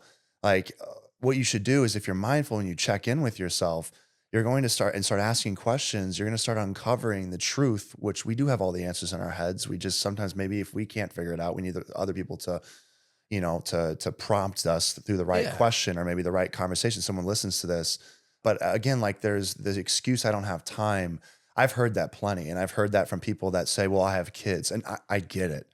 Kids take up a lot of your time. I don't have kids, so I'm not going to sit here and talk about this for long. Same. Because I'm like, I'm ignorant in this, you know, to say that like kids do take a lot of your energy. Of course. I went to one of my best friend's house in Houston, Texas, and he has a kid. And he's like, hey, we're just gonna be hanging out at the house while you're here. I said, that's fine. I just want to catch up with you, man. It's been a minute. And I get there, and his 2-year-old's running around. And I was in bed every night by 8 p.m. because she wouldn't stop moving. She just run around the house, wants to have tea time with me, like, you know, like a little, and wants to play games and wants me to throw her. And it wiped me out. But I also knew that I was like, while I'm so tired, my body will adapt, and I'll get used to this, and I'll be able to not become as tired playing Champion with her. mindset. And so also then it's like, again, find time. Someone goes, well, my kids get up at 6 o'clock. Okay, then wake up at 4. There you go. Like that, there's That's it. Look at that, Bree. But again, how bad do you want it? You know, somebody like, how bad do you really want it? Because everything you're describing about time, here's the biggest debunk going along with everything you said. We all have the same 24 hours in a day. Every single one of us. There's moms of 16 out there, 16 effing kids, and she's getting through. Yeah. I mean, really, you can always think of the most extreme example and make yourself feel like shit, because it's like, oh wow, I'm thinking I have 2 kids, I have 4 kids, I have 5 kids, and that lady over there, she has 16. Oh, who am I to say shit now? Yeah, and a lot of people will say like, well, I only get 6 hours of sleep. Okay, so they go, and then if I go, okay, so like, let's look through your day. And typically what I'll find is that they got 2 hours of watching a Netflix show when they get home. Yeah, and I'm like, okay, eliminate that. Well, then I can't watch a show. It's like, I guess I don't watch TV hardly ever, only on the weekends. During the week, like, you're just on it. I'm locked in. Or that. Yeah, I'm like, depends how bad you want it too. Yeah, it's how bad you want it. So again, if someone goes like, well, I work 12 hours, you know, 5 days a week, and then I have kids. I'm in the OR 12 hours a day, and I have kids. So I come home, and then I have, you know, and then I'm taking care of them, and I'm cooking dinner, and I get, you know, back from the OR at 6 p.m. And then by the time I'm cooking dinner and spend time with my kids, it's 9 o'clock. And then, you know, I fall asleep around like 10, and then I wake up at 5 o'clock, and it's like, okay, that's 7 hours of sleep. Like where in there? And then I get ready for work, and I go in. Where's time for the gym? Well, again, what are we needing the gym for? Well, I want to be fit. Okay, well, I can show you someone that never steps foot in the gym and eats healthy and is fit. So how's your diet? Yeah. And then let's say that they happen to have an incredible diet. They're like, well, I just want to, you know, build more muscle mass. Okay. Well, I can show you somebody that only sleeps 4 hours a day, and they do it. And am I saying that's healthy and great? But some people can do it. Some people are wired to only need 4 hours of sleep. There's always an exception. Or you can just sleep 4 hours, and you can just heavily caffeinate. Like, that's what caffeine's for. You know, like, it's to stimulate you whenever like you're tired. And I rev at a high speed all through the week, so I use caffeine as a stimulant to push me. But I kind of crash on the weekends. But I give myself the weekends to recharge. I sleep in till like 6:30 or 7 o'clock, you know, which is sleeping in for me. But I'm like, on the weekends, give myself time to recover. And so it's like, but 5 days a week, I'm revved. And it's like, I'm like, sleep, I get my 7 hours, sometimes 6, but it works for me. So I'm like, again, you can sacrifice something. I don't believe, like, unless you're Elon Musk, which is the guy that never sleeps and just works all the time. Yeah, apparently. But he doesn't really care to work out. His whole thing is he loves creating. So it's like, that's what he does. But I'm like, I don't believe that you don't have the ability to be in shape and fit. You're making that excuse because you're not. Yeah. And your ego is telling you, do you understand how much hard work this is going to take, and how much of a shift in routine this is going to have to take? Yes, it's going to require a shift, but there's people out there doing it. Yeah. When you think about it, it's one of those things that you're either controlled by your circumstances or you take control of your circumstances. Yes. That's pretty much it. It's one or the other. Yes. You let all the other things, your job, work, kids, control you, or you take control of your life and say, okay, how can I make this work outside of my job, kids, and everything else I have going on? Mm-hmm. And that's pretty much the difference of Yes. successful and unsuccessful people. People that are going to complain about the life they created, first off, bringing kids into the world, having to get a job, working, versus, hey, how can I get out of this job? How can I create something I want to? How can I be successful and make it happen Mm-hmm. and take back control of their life Yeah. to be happy Yes. and not have to work in a system? I mean, there's nothing wrong with working a job or working at a place. You got to provide for your family, do what you got to do. But there is also things that they can take back into control to take their life back over and have the success they're looking for. And how do they get that control? It's through a choice that they make. Because again, like to everything you just said is a mindset. Yeah. Because that's a choice to take control, and they have that ability. And again, it's about just taking control over the mind. Mm-hmm. When I wake up at 5 a.m., still, I've been working out for the last 3 years, waking up at 5 a.m., actually 4 years now, because I used to work out after at like 7, 8 o'clock at night when I was in medical sales, because I couldn't work out in the mornings. I had to be in the OR at 6. And so I was like, well, I'll work out afterwards. But now I do, like, for the last 4 years or so, I wake up at 5 o'clock. And does my brain, do you think my brain all of a sudden just doesn't make excuses now? No. It's still every morning I wake up, my brain's like, you can go back to sleep. And what I do this every time my brain starts chattering. I do this out loud. I go, shh. And I'll just walk around the house. I'll just walk around the house and I'll go get my pre-workout. And it's like, seriously, shh. That is really good. And I just do that. I just shh to myself as I walk around my house, and I just, and I'm like, I probably 5 or 6 times. And then I chug my pre-workout, and at that point, it's game over for the brain. Because in the brain, now all of a sudden I get the pre-workout that starts to, I get the tingles. Yeah. And I'm just like, I couldn't go to sleep if I wanted to right now, right? So I just shh my brain until I get to the pre-workout. I'm going to try that's a shushing choice myself soon. Everyone has. Yeah. Right? Most people, they want to wake up early and do the things. But they're like, no, what? 15 minutes of sleep sounds so much better than getting up and having to work out and get up. It's cold. Yeah. Oh, it's rainy out. Yeah. I'm not feeling it. And all you have to do is just do Clayton. Shh. Now, does this work? Can we do it to other people here? Let's try this. My wife's behind the cameras. Bree, next time you're doing, you could have picked anybody in here besides your own wife. next time you're talking yourself out of an uncomfortable situation, am I allowed to shush you? Yeah, across. I knew that answer. Yeah, that'd be so. Hey, she's back in the gym, so that's a good thing now. Yeah, there we go. For real. But it's something where, again, like I've heard people say, like, it's so hard for me to get out of bed. And I'm like, there's ways around that. I get that. Like, I have one of the most comfortable beds. I pay a lot of money for my bed because I'm like, you spend a quarter to a third of your life in your bed. Yeah. What bed you got? Oh, it's a Tempur-Pedic with like a Tempur-Pedic Same. topper with like. I got I never really used adjustable base, but yeah, we got the Tempur-Pedic pillows. Yeah, I mean, you're right. You spend a third of your life in there, so it makes sense. Yeah, exactly. Yeah, and so that's when you justify it that way. I was like, okay, it's worth spending a few $1,000s or more. Yeah. Because I'm like, again, if I sleep well, I'll wake up feeling more refreshed. But I have people that say, like, I sleep like a rock. And I'm like, well, do you wake up when your alarm goes off? They're like, yeah, but I hit that snooze. Like, okay, so then put your alarm across the room. Mm-hmm. And they're like, okay. And I'm like, right. But then I just wake up and I walk over, I hit the alarm, and then I go back and lay back down. I said, okay, so how about this? How about you go and you still walk over to your alarm, hit the alarm, have your pre-workout already made from the night before, chug the pre-workout, and go lay back down.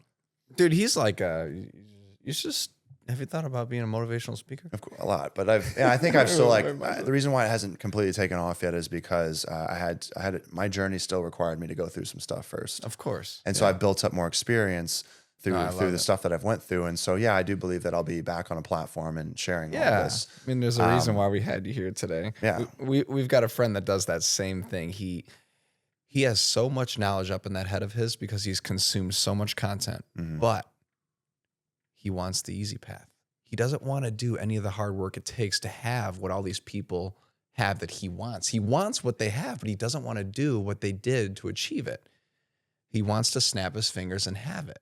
But so everything we've talked about requires hard work, but there's this persona online and on TV and everything that things come so easy.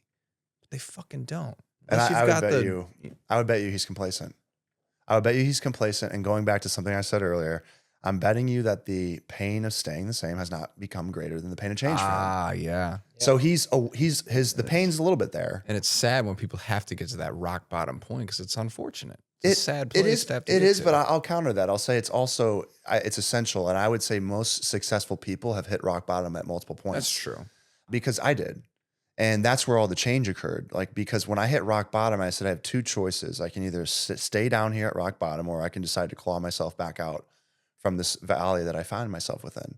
And I like to look at life as a lot like climbing a mountaintop. It's you start down in the valley. And you look up and you see people at the mountaintop. You're like, I want to be there. Okay, well, how do you get there? You don't teleport. They don't come down on a car with a car and they go, hey, hop in. I'm gonna drive you to the top. No, you got to climb. And so, how do you climb? You put one foot in front of the other. And again, if you keep looking at the top, you're like, oh, I got a long ways to go. I'm like, go next time you go out to a mountain and you climb a mountain. We have Camelback Mountain in Scottsdale. Oh, I think we're doing that on Wednesday. Are you coming in town on Wednesday? Yeah, no joke. You want to do Camelback with us? I'd be open to it. I haven't been in a minute. Yeah. All right. So Camelback is actually a pretty tough hike. It's not like a little scenic route. Short and intense. Yeah, it's Yeah. short. Fun It one. is. It's short, but it's intense. Mm-hmm. And when you are on that hike, and if I'm with you on it, like I'll say, keep this top of mind. Like I'm sure you've done this plenty of times, but if you start hiking and you look up, your brain goes, oh, that's so far. That's so far. So the way to trick the brain is to just look down at your feet and then just take one step in front of the other. Anyways, it's smart to look in front of you because there's rocks and there's like the terrain shifts. So you have to, but if you just keep looking at your feet and keep looking at one foot in front of the other, before you know it, you look up, you're like, oh, wow, I covered a lot of ground. Yeah. Right? Because what you're doing is you're practicing presence, right? Like looking at the top of the mountain is like looking into the future. Yeah. You're not there. Wow. You want to be there. Yeah. You're thinking about it. You're like, I'm visualizing myself being there, but you're not there. You're here. So be where your own 2 feet are. So it's like you're practicing presence by being on the mountain, walking and climbing. And so you keep climbing, and it's taxing, and you're tired, and you're doing it. But what makes a mountain peak so beautiful is when you get to the top is taking in the view, but then recognizing what it took to get there. Mm-hmm. And that's what makes it so beautiful. Is like you get to the top, and yeah, the view is beautiful. But what's beautiful about even being at the mountaintop is like, what do we do once we get to the mountaintop eventually? We go back down. Yeah. We don't decide to like set up base camp there and build a home on top of the mountain peak and say, that's where I'm going to live here now because nothing's more beautiful. No, we take it all in, but eventually we go, this is beautiful, this is beautiful, this is beautiful. About 30 minutes later, we're like, all right, I've seen enough. I'm ready to go back down. And that is because like in life, we're never meant to just get to the mountain peak and be done. Like we're meant to go up to the mountain peak, then back down to the valley, and then see another mountain peak and go, I want to climb that mountain peak. So then we go up, and it's hard work, and it takes time. You don't climb the mountain peak in a second. It takes time. You climb up. Maybe now instead of Camelback Mountain, it's Mount Kilimanjaro or whatever it is, and it's harder and harder but then again, that's the thing is you don't go hike Kilimanjaro your first hike. Maybe you do a trail hike the first time you hike, and then maybe you do Camelback, and you build your way up. You don't just go to the highest and the hardest one, and that's the same thing with life. You go and you go, I did that hike. So if I did that hike, I can do this hike. It's only a couple, 1,000 feet more in altitude or whatever. And so you build your way up, and then you're like, I know I can do this because I've done something similar before. Yeah. And so you go down and up and down and up, because here's another analogy that I like to share. I was a big video gamer growing up, major video game nerd. Same. I have now, to please my younger self, I bought a Nintendo 64 recently. Okay. Nice. And I had Paper Mario, which is my favorite game on 64 growing up, but I also had the Mario Kart because I love the racing games. I love competing. So I bought that game, but like, let's go with Paper Mario for this story's sake. So, and actually, I want to go with Pokemon because I grew up playing Pokemon. I have a couple of Pokemon like action figures in my house right now that have been painted by a local artist. Pokemon is just like life. You start off with a trainer and you got one singular Pokemon, whichever one you choose. What level is that Pokemon? Level 1. You go into the brush, you fight your first Rattata or whatever it is, that little mouse. Oh man, memories. Little shithead that happens to find you.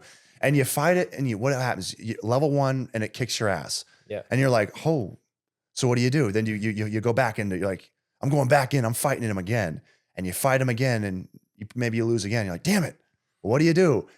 You go fight him again. and then you win, and it's like your skill set goes doop, and it goes up a little bit, and then you get to level 2, and also now you fight a level 1 rat-a-tat or whatever, and you whoop its ass, and you're like, yeah, bitch, and then and then your skill set goes doop, but but then it doesn't go up by as much. The skill set at first went this much, but then then all of a sudden it goes to this much, and you're like, well, now in order for me to get this big of a skill set increase, I have to fight a harder opponent, and so then you go find, I don't know, a bigger.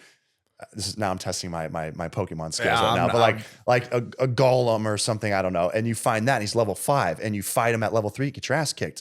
All right. So then you're like, damn it, I gotta, maybe I gotta take it down. Maybe I jumped too quickly.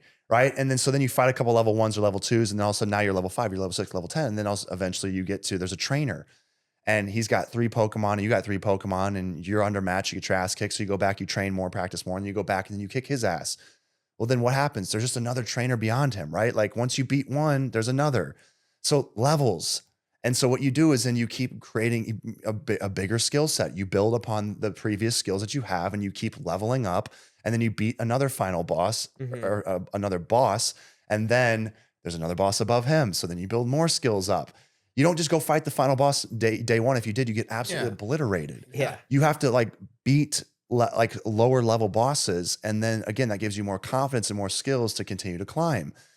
But here's the thing, like we keep playing the game because we want to get to the end. We're like, I want to beat the final boss and I want to be the victor.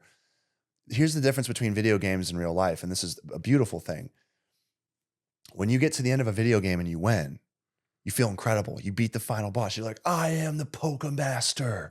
I have won. What now? Do you play the game again?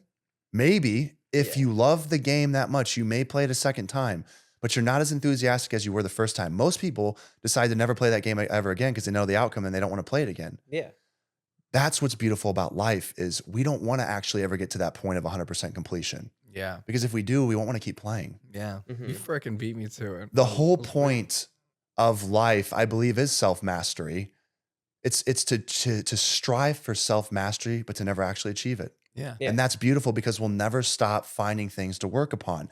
And whenever we beat a boss, what does our brain do? It finds something else to have a problem with. Yeah. And while we go, damn it, like, why can't you just like be good with what we have?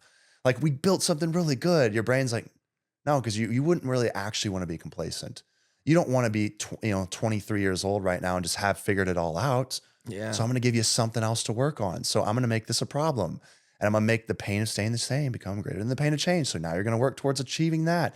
And then once you achieve that, guess what? Another problem, another boss arises. And you're like, damn it. Dude. But really it's what you want, because you don't want to just like get to 100% completion, because just like a video game, if you did, you'd be like, well, I don't want to be here anymore. I don't want to keep doing this. I was waiting for the real life example, and you fucking nailed it. Yeah. You nailed it. Dude, and this is awesome. What you'd never think. Most people probably thought reality TV star in the tubs. So much more than that. Look at this. Douchebag. He's still a douchebag, right? But he has a couple things that make sense. Yeah, he's got a couple gold nuggets that I can take. Thumbnail. We'll put his head and be like, "Is he a douchebag?" Yeah. Douchebag question mark? Right. That'll pull people in. No, the production did not do him justice. Well, you guys are giving me the time. You're giving me nuance. You're giving me the time to share. And that's the thing is, like, most people watched a edited show that they got to see probably 2 hours of total FaceTime on a highly edited show, where it's like we've had on a podcast now for over an hour. Maybe we're approaching 2. I don't even know how much time has went by. But Flow state, baby. This is flow state, and this is focused, and this is unedited, raw. You're seeing what you see is what you get. Yeah. Well, That's you some haven't good seen shit. the post edit yet, so maybe we'll paint a different picture. You don't know. I'm going to see it's going to be like a 15-minute podcast. I'm like, oh, shit, here we go.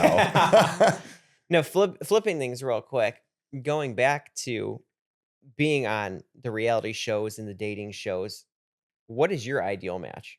What kind of woman are you looking for the women that are watching this? Oh, whoa. That's a good way to cap us off. I don't know yet, because I haven't been who I am long enough to know myself fully. I'm still evolving, and I always will evolve, but I've made some really massive changes in the last 6 to 8 months, mentally, physically. I mean, I've gotten earrings, I've dyed my hair, I'm dancing. Like, I'm still evolving, and I'm evolving pretty substantially. I believe I need to settle in a bit. and I'll still always evolve, but like I'm making massive mindset shifts, what I believe. You know, I've changed my spiritual beliefs. I've changed like a lot of big things that like dictate how a person is and how they act. And so I believe that I have to be that person longer and understand who I am fully to then know what suits me best in a partner.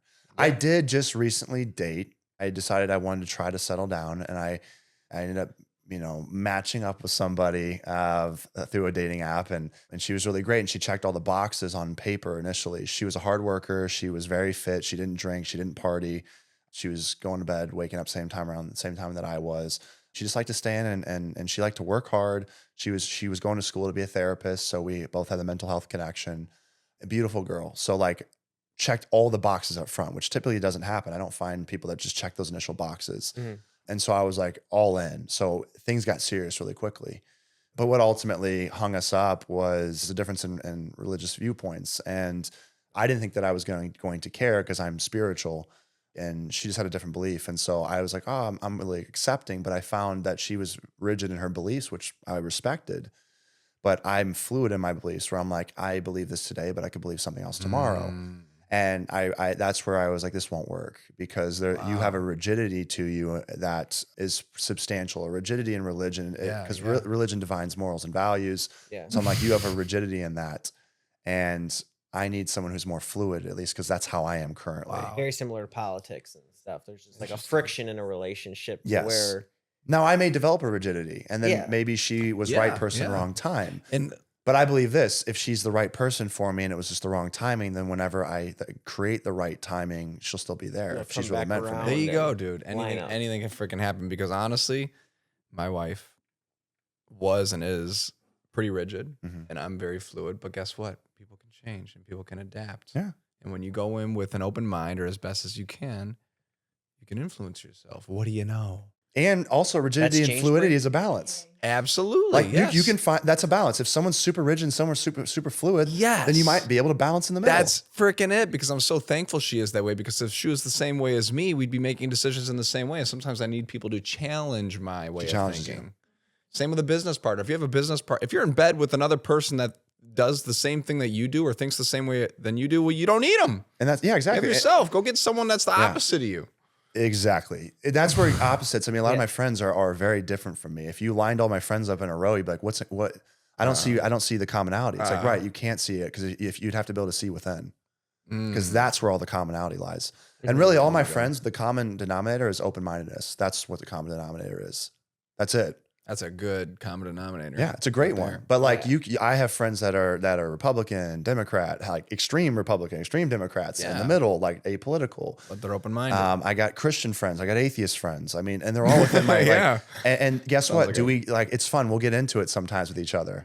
So I have all of that. And that's but I love that it challenges me, because it's like every day, like sometimes the guys will get into it. I don't really get into like none of that stuff. But to me, at the end of the day, I'm like, as long as you treat me with respect, I don't care what your political beliefs are. Yeah. I don't care what you believe in. You know, it doesn't matter to me. If it makes you happy, great. As long as you're not hurting anybody, I don't care what you believe. In fact, I love it, because I'm open to you teaching me something. You know, but that's just the way that I am. I'm a very fluid, open person with, you know, with just beliefs. And so I'm like, hey, bring it. Because just something from this might actually work for me. Like, you know, your religious belief might have some, you know, if I read that scripture or whatever, it might actually work in my life. I don't need to read all of it. I might just read it apart. But like if that one, because I can't tell you how many times one sentence has changed my life, has changed my mind. So I'm like, I'm all for it. I'm just waiting for that one person to say one thing. Here's another one that popped up that somebody, when I was a people pleaser, this helped me shift my people pleasing. I ended up meeting with this guy one day. I moved in an apartment complex, and this guy recognized me. Actually, no, he didn't recognize me. But he comes in, I'm sitting down with the leasing agent, and he's like, hey man, what's going on? He's like, what's your name? I was like, I'm Clayton. He's like, oh, nice to meet you. He's like, you new here? I said, yeah. He goes, cool. He goes, well, he's like, let's exchange numbers. He's like, I'll be your first friend here. And I was like, all right, cool. Yeah. Let's exchange numbers. He texts me like right when he leaves. He goes, hey man, nice meeting you. He's like, hey, if you want to go out, I'm going up on the rooftop. So he goes, I have the rooftop access, because like one of the apartment complexes had a rooftop and the rest didn't. Okay. And he's like, if you want, he's like, I'm gonna go up there tonight. He's like, we should go up there and just shoot the shit. It's like there's a fire pit up there. It overlooks like the valley. You can see the mountains. It's pretty cool. I was like, okay. So I go up there that night with this complete stranger, and I'm sitting out there, and we end up talking for like an hour and a half, and great conversation, just like easily just flowed like this one.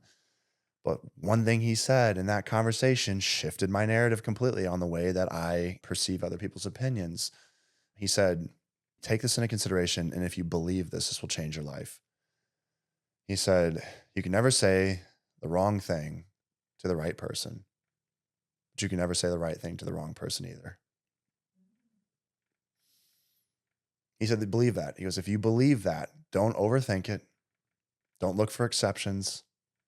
Just believe that whatever you say in life, if it's received, it was meant for that person and they're the right person for you. And if it's received poorly, that's the wrong person. And they aren't meant to be in your life. That's it. Yeah. And so from that point forward, I go strictly off of energy. So when I interact with people, as I'm talking, if I'm watching their eyes trail off and I see the blank stare of like, I don't give a shit about anything you're saying right now, I'm not interested in mental health in these discussions, great, you're the wrong person for me. And I see that right okay. away. Mm-hmm. And I'm like, someone that's not interested in this is just not for me. Yeah. That doesn't mean I'm weird. Like just because they're not interested, it means I have different interests than them. And I'm not going to waste my time pushing an interest onto someone that isn't interested in it. 100%. So I love when he said that. Again, that one sentence completely changed my life. And it was a stranger that I met 2 hours prior. But again, how many people are going to go sit up on a rooftop with a stranger that just met them? They'll be like, this is weird. Why is this guy inviting me? Guys are like, why is he inviting me up on a rooftop with a fireplace? Is he like, is he into me? Yeah. Like, did that cross my brain? Like, is this guy like, what is he looking to get out of me? Maybe, sure. But I was like, who cares, Clayton? Like, you're a grown ass man. Yeah. He's not just going to like jump on you. And if he does shoot a shot, if he shoots a shot, and is like, I think you're really attractive and I like you. I'd be like, hey man, like I really appreciate that. Like I'm flattered, but I'm not into that. Yeah. That's it. Right. So again, like your brain goes like, what is this guy trying to get me up on a rooftop for? And it's like, shut up. Yeah. Let me show you the master suite real quick. Yeah. Like exactly. It's like, I was like, shh, just go up there. Cause honestly, it sounds pretty sweet. A rooftop that overlooks the valley.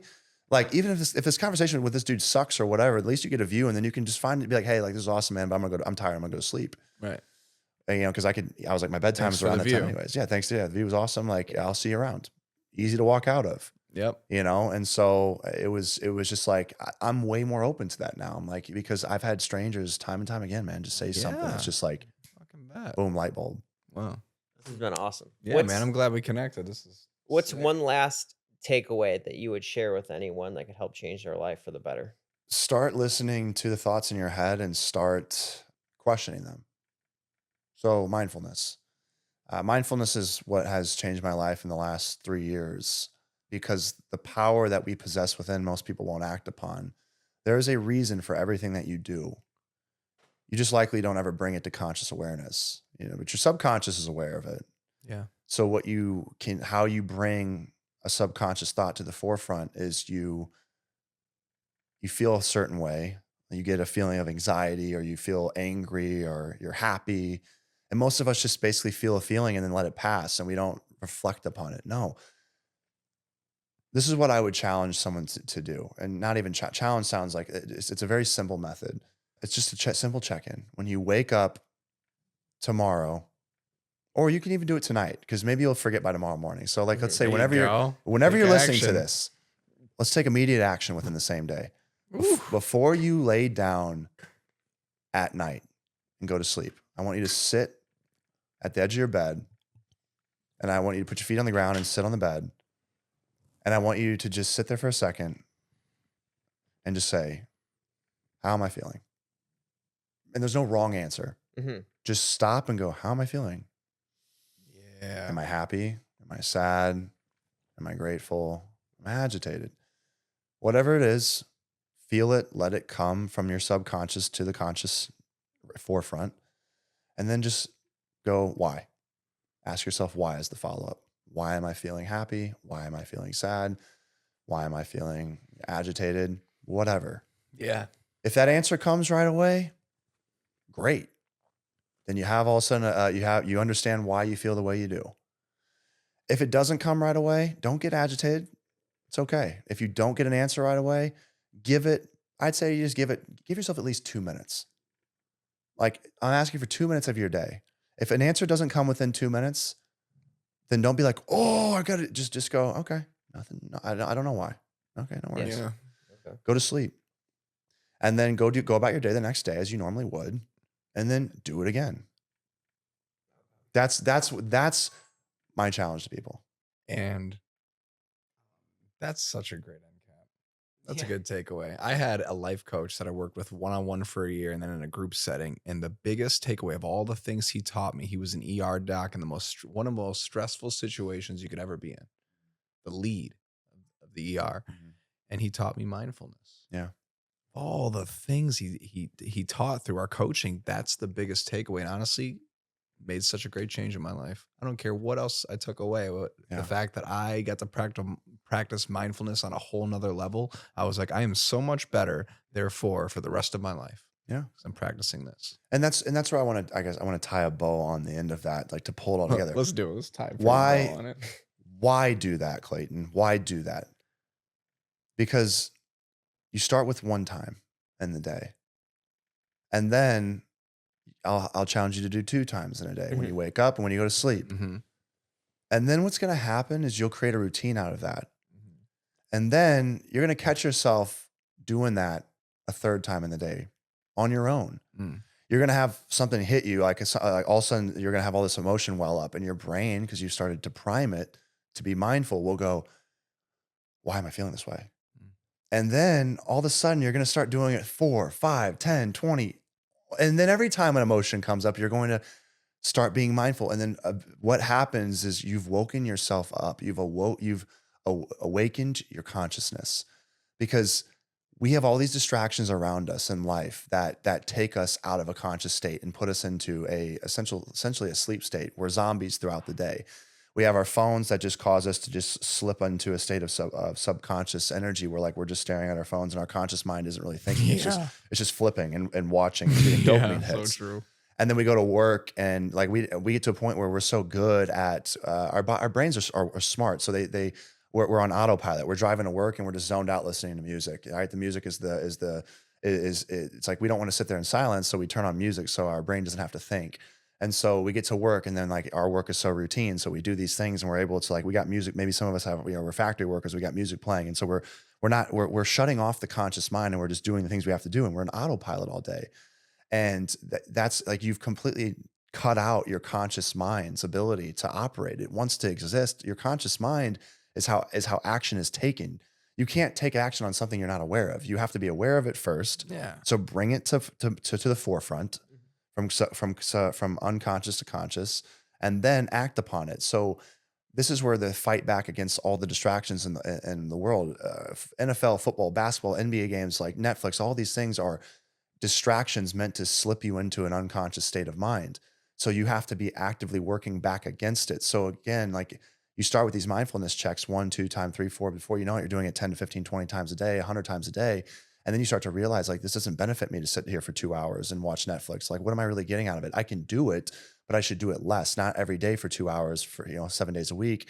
Instead of spending 14 hours of doing this, I'm going to allocate 2 to 3 hours on my weekend to do it. And I'll be that much more grateful and look forward to it, because if I make it a routine, it starts to basically make it not be as special, Dude, because it's like, it's your everyday routine. But if you basically then go, I'm only going to do this on one day of the week, it's something that you get to look forward to. Dude, that's it. We always do that within the fitness industry. A lot of people, it's become so routine to eat out. Food's everywhere. Yeah. Dude, do it less frequent and you'll appreciate it. You'll enjoy it. It'll be a true treat. Hey, have you ever fasted? Try fasting and see how much you respect food after just going 2 days without. Now, I can't do it. You can do it. You can You do just it. don't want to, bitch. Yeah. You just again, like, you'll be that much more grateful for it. And then, when you get to that point to be able to do it, eat that meal, watch that Netflix show, you're not going to feel guilty about when it comes up and says, are you still watching? You're like, yeah, bitch, I am still watching, because I worked my ass off all week to get to this point. Yep. And right, because everyone will feel guilty. And it's like, you feel guilty because your subconscious is telling you you're doing too much of this.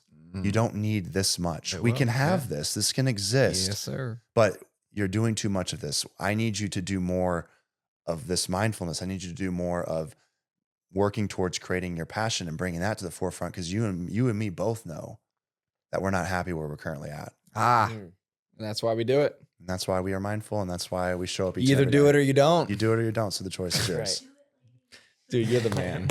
Thank you so much for coming out here and being on. Yeah. This is fire. We're going to extract a lot of short Yeah. clips from that. That was Oh, awesome. that was pure flow Yeah. state. Yeah, guys, thank you so much. This Awesome. was super enjoyable. We'll make you look like the hero. Yes. You can make me like however you want. 'Cause the honest truth, man, is I'm not a hero. I'm not a zero. No highly editing up in here. I'm just in the balance. Yeah. Clayton Echard, thanks for coming on. For more great episodes at Cold Tub Talks, check us out right here.